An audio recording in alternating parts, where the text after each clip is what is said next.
This should anyway. Straighten it into that one. Move that out with another one.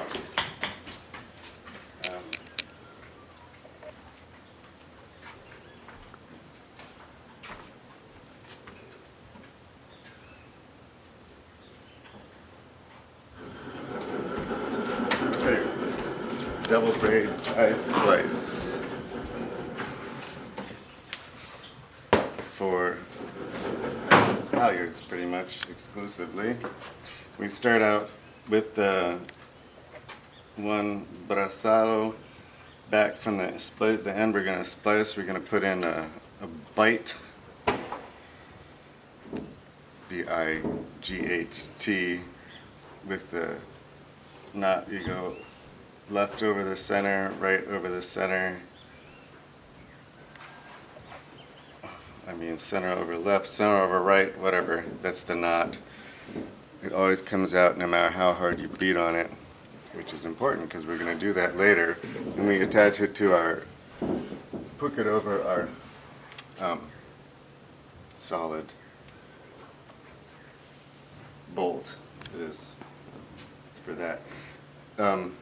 Start the splice. We're going to come 12 diameters. This is half-inch rope. I'm sorry, 24 diameters and half-inch rope. It's 12 inches. Then we're going to pull out a marker yarn at that point, 24 diameters from the end. We're going to move up about another inch and pull out a second marker.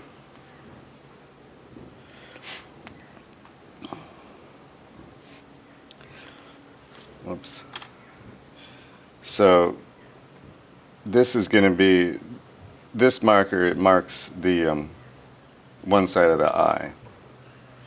We find the other side of the eye. We want an eye that big, say, this time. So we're going to remove the core from the cover right here on the other side of that eye.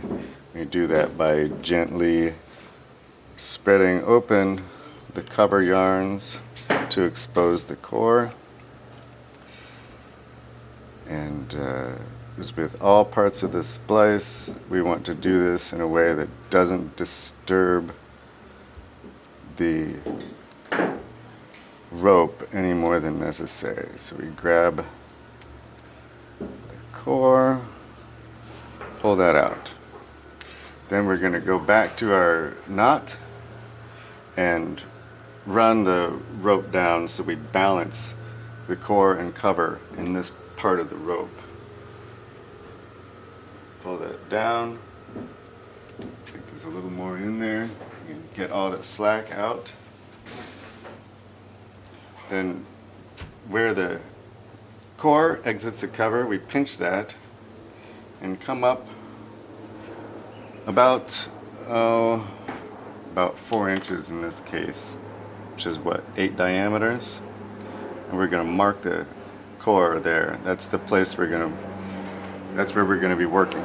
That's the crossover, where these two are going to come together. So the first thing to do is we're going to bury the core inside the cover. We're going to enter right there, and it's going to come out right here. So we'll move to the top side so we enter the rope where we're going to come across the top of the core. Count 5 tracers. These are a tracer. That single red is the tracer. New England ropes are always red for some reason. So we're going to count 5 tracers. That's 1, 2, 3, 4, 5. That's where we're going to enter the rope. Now, with the tool, we'll pull out some core to give ourselves a bit of slack, room to work with. Then we bring the tool across the top of the core, and to make sure we didn't enter the tool into the core and back out at some point, we pull on that to make sure the core is still free, and it is.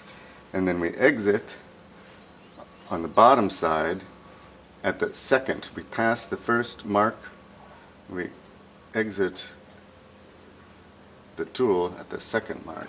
This is when we put shackles on. I'll go ahead and put a shackle on.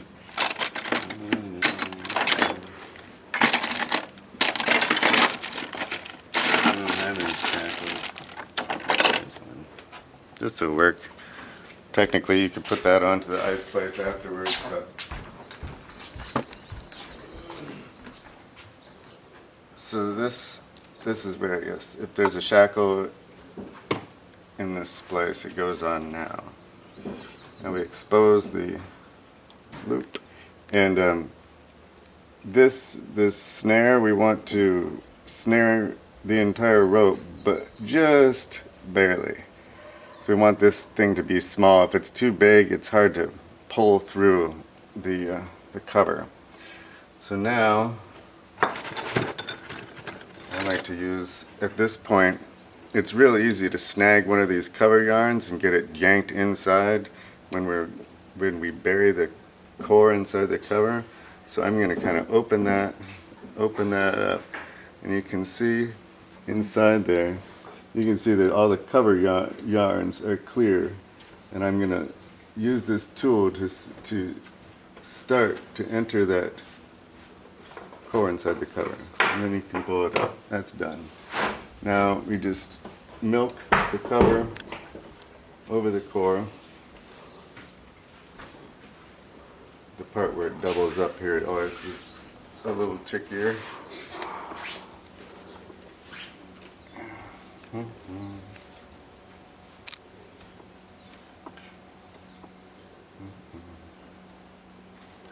We can pull a little more cover out to give it some more slack.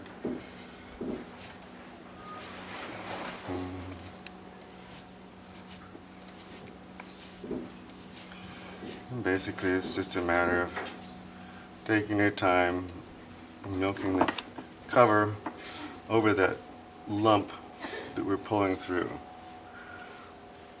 Now we're all the way through. We can take the splicing wand off. Now what we've done is we extracted the core on one side of the splice, and then entered it in. It entered it at the other side of the splice and came out here. So we extracted it there and come out here. Now we're going to take this cover and bury it inside the core.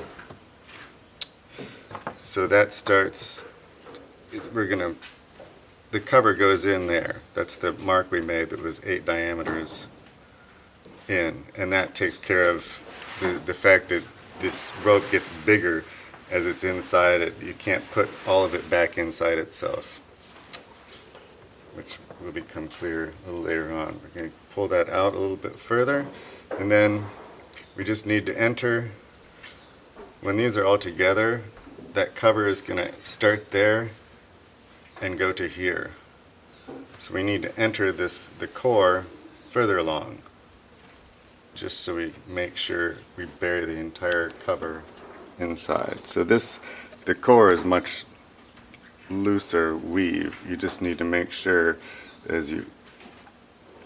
feed the splicing wand into the core, you want to open that up far enough to be sure that you're going through the center. You're not catching any fibers. There's our mark. We're going to exit on the same side that the cover is on, so that it doesn't end up twisting around inside the rope. Now start to taper the cover pretty close in here, and we'll just pull out 3 yarns, cut them off, extract, and repeat.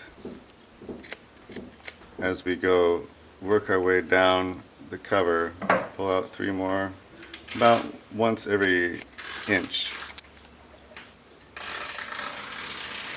3 more here.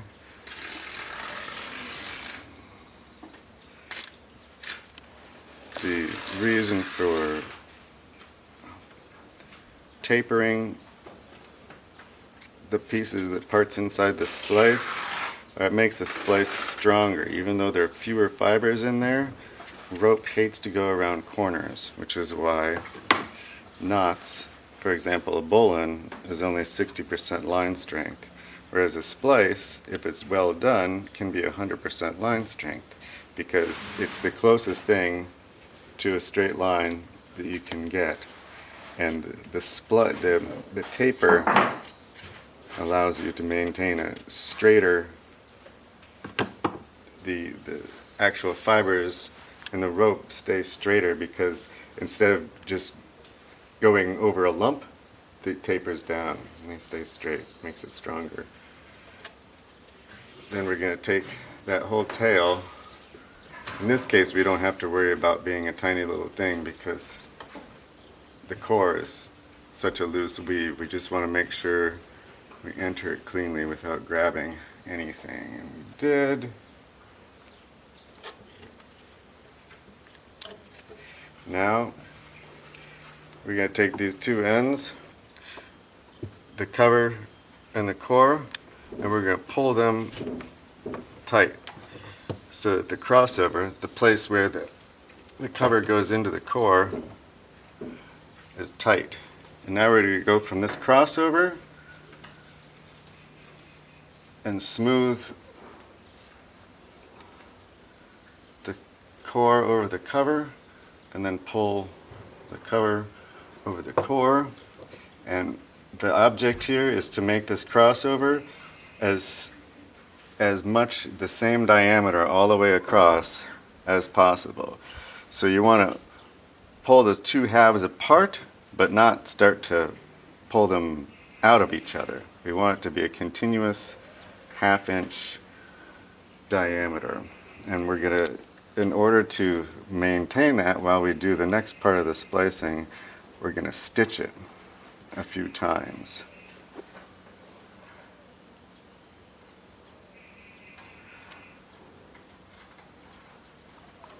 So we're just going to run that marker yarn through the rope so that it cannot come apart while we're burying the splice. So that will do. Now, the second to last step is we're going to taper the core. So we'll run that rope all the way down to where the core exits the cover, pinch that point to mark it, and we're going to cut it off right where it exits.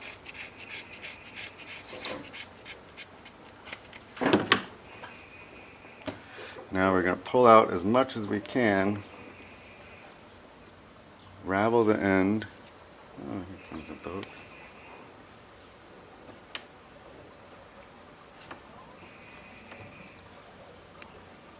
And just cut it a nice, generous taper.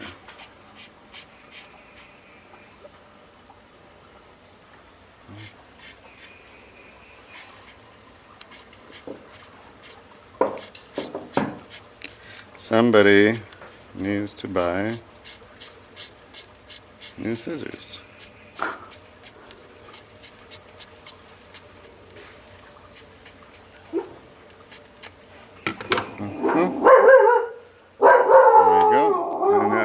Bury that.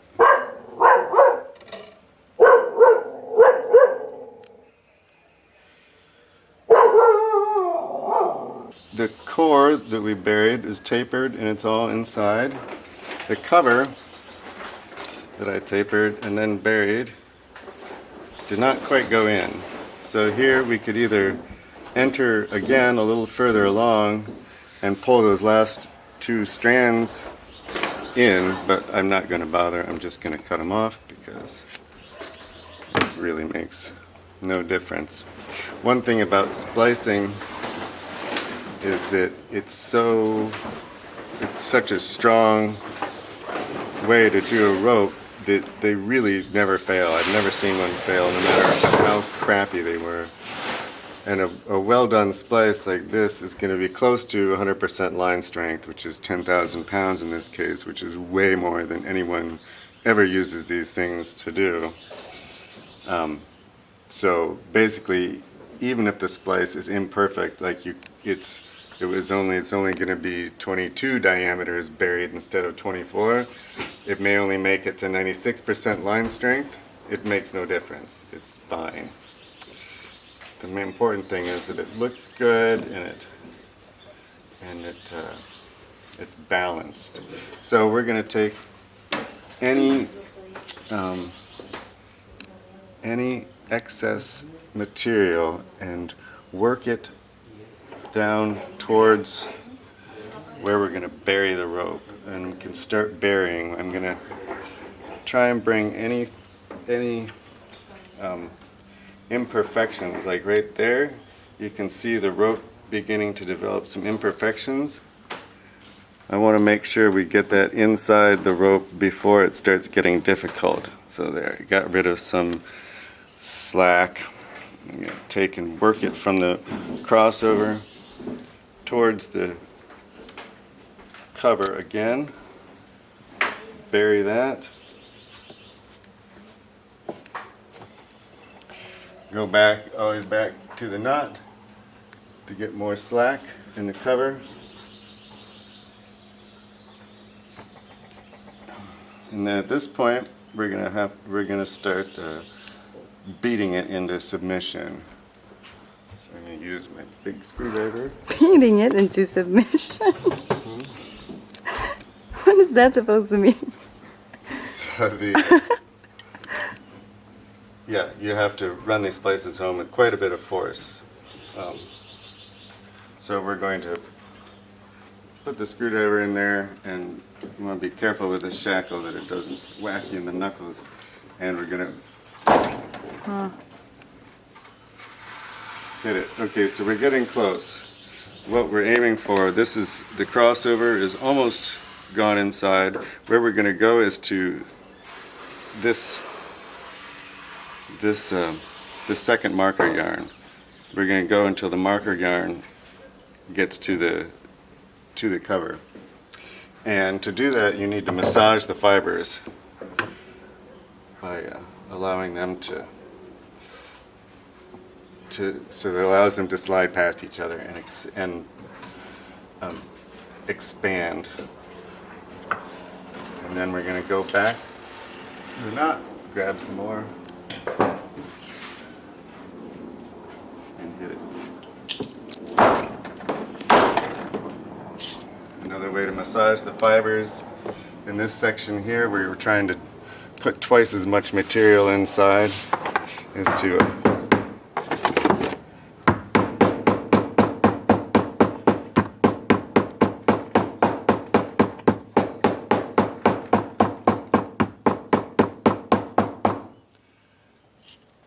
right to the knot.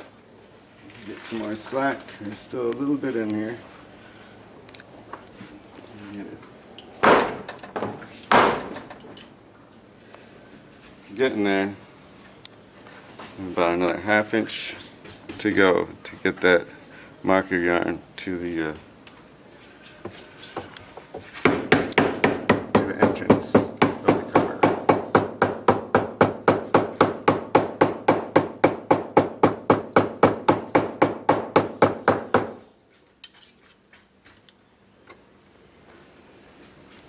Get the last little bit of slack.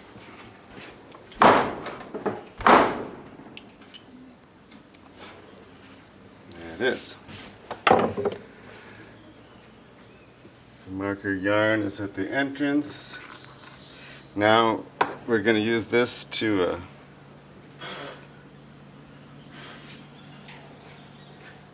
sew the back and forth across the eye, because the eye splice, the more weight you put on it, the more load you put on it, the more it grabs together. It's basically just a friction of all this rope inside itself, and as you pull on it, it's like a Chinese finger puzzle, where the harder you pull, the harder it grabs. But when there's no load on it, when it's just hanging there, this can actually come out, especially if it's being flopped around, you know, and doesn't have a load on it. So to avoid that, we're going to blind sew it. So we just basically enter the rope where the cover yarn exited, and then push it through some random direction.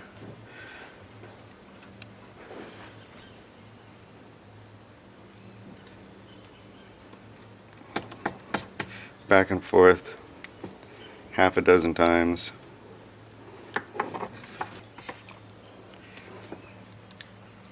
Yeah.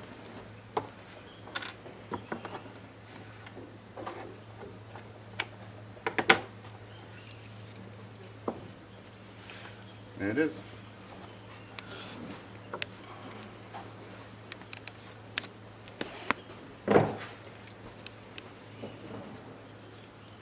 That's it.